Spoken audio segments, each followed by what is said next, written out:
Bonjour, ici Marc-Antoine au Centre du VR à Saint-Nicolas. Aujourd'hui, on vous fait la démonstration d'un prisme 24 FSE. On va commencer par faire une tournée à l'extérieur de l'unité pour ensuite se diriger à l'intérieur. Pour commencer, de chaque côté, on a des caméras latérales de sécurité qui s'activent lorsqu'on met le clignotant. On a notre premier coffre de rangement. On a une TV avec bord de son. Les deux fonctionnent ensemble, tout dépendant de la programmation désirée. On a notre bonbonne de propane avec la valve pour l'ouvrir et fermer, ainsi qu'un indicateur juste à côté. Une prise pour mettre un panneau solaire portatif qui se vend séparément. Celui-ci sert à recharger les batteries de la maison. On a notre chauffe-eau de marque Truma. Donc, ce qui est important, lorsqu'on veut se servir du chauffe-eau, on a un interrupteur pour le mettre à on. On vient le mettre à on et ensuite, le restant des contrôles se trouve à l'intérieur de l'unité.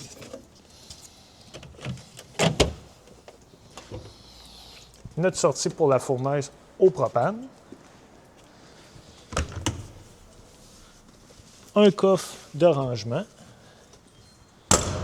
Et on a une prise extérieure pour le propane pour venir connecter un foyer électrique ou notre barbecue.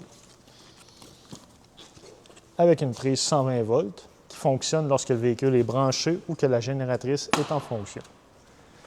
À l'arrière, on a une caméra de recul qui s'affiche dans le tableau de bord. Un réceptacle 2 pouces pour remorquer ou mettre un rack à vélo. On retrouve ici notre contrôle pour l'eau de l'unité. Donc, lorsqu'on arrive sur un terrain de camping, on vient brancher l'eau juste ici. C'est très bien indiqué sur l'affichage dans le couvert. Puis ensuite, on vient sélectionner ce que l'on veut. Est-ce qu'on veut être sur l'eau de la ville camping, avec la valve bleue, on vient le mettre comme ça, ou on veut remplir notre réservoir d'eau fraîche dans cette position-là, tank fill. On a le tank flush, juste ici la valve blanche, qui sert à rincer notre réservoir d'eau noire lorsqu'on commence à avoir des mauvaises odeurs, avec une petite lumière pour nous éclairer. À la droite, un câble coaxial pour l'antenne de télévision. L'échelle pour monter au toit, celle-ci, on peut la replier pour sauver de l'espace si jamais on a un rack supplémentaire de vélo. On a une douchette à l'extérieur avec l'eau chaude et l'eau froide avec le pommeau. Un coffre de rangement. On a aussi notre prise pour vider nos eaux usées. Donc, on vient brancher notre tuyau ici. Lorsqu'on va faire une vidange de nos eaux usées, on va venir ouvrir notre valve d'eau noire en premier. Lorsque, qui est dans le fond l'eau de la toilette, lorsque ça a terminé de couler, on vient ouvrir l'eau grise. Ça va faire un rinçage de notre tuyauterie. Quand on a fini, on ferme les valves, on remet notre cap. On peut insérer notre tuyau d'égout juste ici. Notre prise 120 volts pour alimenter l'unité en courant. Notre fil qui est fourni avec l'unité, avec un coffre. Et compartiment de la génératrice. Donc,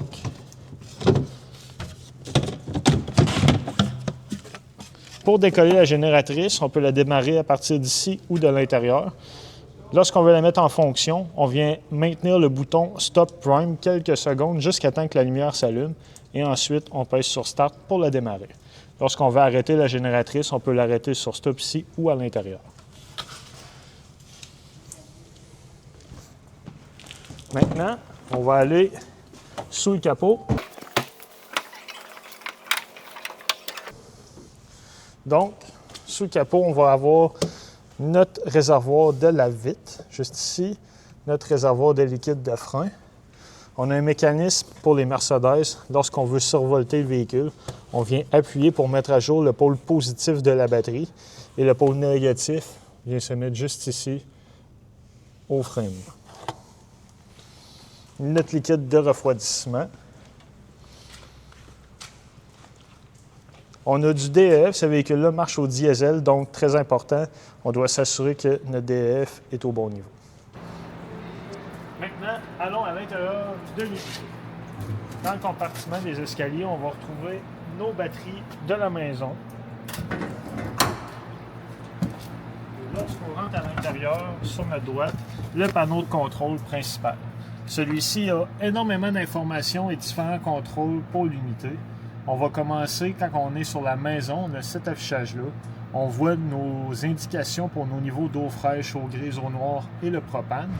L'activation de la pompe à eau, le tank heater, qui est un patch chauffant qui sert à augmenter la température des réservoirs d'eau grise et d'eau noire. On a aussi l'indication du voltage de la batterie maison sous l'escalier et de la batterie du châssis qui est la batterie pour démarrer le moteur. On a le contrôle pour démarrer et arrêter la génératrice juste ici. Puis on a différentes fonctions. On peut partir les fans situés au plafond, baisser le rideau du bunk shade dans le fond qui est le rideau dans la capucine, ouvrir et fermer l'auvent et on peut fermer et ouvrir toutes les lumières à partir d'ici. On peut aussi gérer la température ambiante de l'unité dans cette case. Pour l'éclairage, on a tous les interrupteurs possibles pour la cuisine, la chambre et l'extérieur qu'on peut venir jouer indépendamment. Lorsqu'on a une flèche comme ça ici, en haut et en bas, c'est que les lumières sont réglables avec un dimmer. Donc, lorsqu'on maintient appuyé le bouton, on va modifier l'intensité de la lumière, on le relâche à celle désirée. Pour le contrôle du slide-out, donc rentrer et ouvrir le slide-out, ainsi que le contrôle de l'eau. Pour la climatisation, on a l'air climatisé qui va chauffer, la fournaise et le mode automatique. Donc on peut venir simplement régler la température que l'on veut dans l'unité, puis en le mettant en mode automatique, celle-ci va se gérer par elle-même. On peut aussi régler l'intensité de la ventilation automatique, l'eau ou air. L'AGS sert simplement à contrôler un timer pour la génératrice. Puis lorsqu'on va dans les réglages, on a la possibilité de télécharger l'application mobile en rentrant les informations juste ici pour avoir les mêmes contrôles sur notre téléphone. On peut aussi modifier l'intensité de l'éclairage. On peut modifier quelques accessoires dont l'éclairage de ce tableau de bord. Régler l'heure. On a aussi différents contrôles pour le diagnostic de l'unité. On voit aussi notre floor plan qui est le modèle en ce moment, le 24 FSE. Juste un peu plus bas, on a Windset 1, Windset 2. C'est pour régler la fermeture de l'auvent lorsqu'il y a des vents. Donc, Windset 1 pour des vents de 15 km/h, Windset 2 pour des vents de 25 km/h. Quand l'interrupteur est entre les deux positions, celui-ci ne fermera pas de lui-même. Maintenant, de l'autre côté, on a une prise 120 volts. On a notre interrupteur pour démarrer le chauffe-eau. Donc, on vient le mettre en mode soit éco ou mode hot. La différence entre le mode éco et hot, le hot, on va avoir de l'eau chaude à une température légèrement plus élevée, moins longtemps, versus le mode éco qui permet d'avoir un bel équilibre entre les deux pour le temps de durée d'avoir de l'eau chaude et sa température. Lorsqu'on le met en hivernisation, il va le mettre simplement sur le flocon. On a le contrôle des pattes stabilisatrices sous le véhicule. Donc, lorsqu'on va s'en servir, on vient les activer. On peut gérer indépendamment en avant gauche, en avant droite, arrière gauche, arrière droite. On fait simplement appuyer pour sélectionner. Lorsque la lumière rouge ici, ça indique jack down, donc on a, avant de quitter avec les véhicules, s'assurer que cette lumière soit éteinte. On peut faire all retract, juste ici, ce qui va remonter toutes les pattes stabilisatrices en même temps.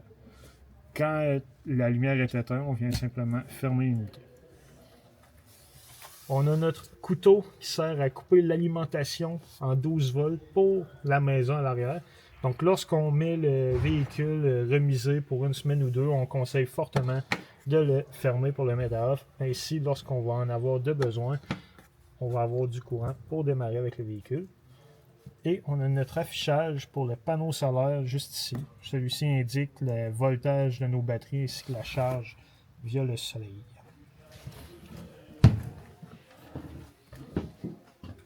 On a notre robinet eau chaude, eau froide, l'évier. Dans ce modèle-là, on a une plaque induction double. Donc, encore là, centre de fonction, on vient l'activer le rond désiré. C'est important, lorsqu'on a une plaque induction, on doit avoir la vaisselle, les chaudrons qui sont conçus à cet effet. On a du rangement partout en haut.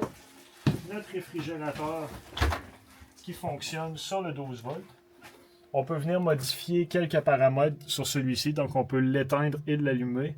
On peut aussi gérer la température qu'on veut avoir avec le plus et le moins. On peut le mettre en Fahrenheit et en Celsius. Le congélateur. Maintenant, on va aller dans la salle de bain. Donc, une toilette pour flusher qui marche au pied, juste en dessous. On a notre interrupteur pour la lumière et pour activer le fan au plafond. On peut aussi décoller manuellement le fan avec l'interrupteur juste ici. Lorsqu'on veut le fermer, ouvrir.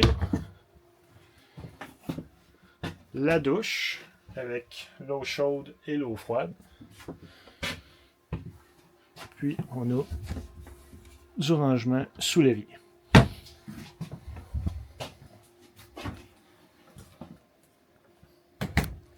Dans la chambre, on a un lit. Lui, lorsque le slide-out est ouvert, vient à plat. Et lorsqu'on referme le slide-out, il va monter par lui-même afin d'économiser l'espace. On a un contrôle supplémentaire pour gérer les lumières de la chambre. Donc on peut, en appuyant sur le bouton gérer l'éclairage, on peut tout fermer les lumières, les ouvrir. On a un petit capteur ici, ça sert pour régler la température ambiante, c'est là qu'il va faire sa lecture. On a du rangement tout au fond de l'unité. On a une prise de courant 120 volts, le détecteur de monoxyde de carbone juste ici.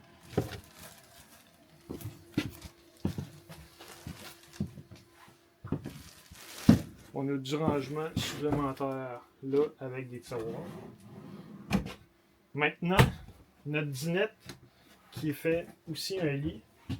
Elle, on a une poignée sous la table qu'on vient simplement débarrer. Puis, on vient appuyer sur la table pour la mettre au niveau. Donc, on relève les coussins de chaque côté. On baisse la table. Et on peut faire le pli.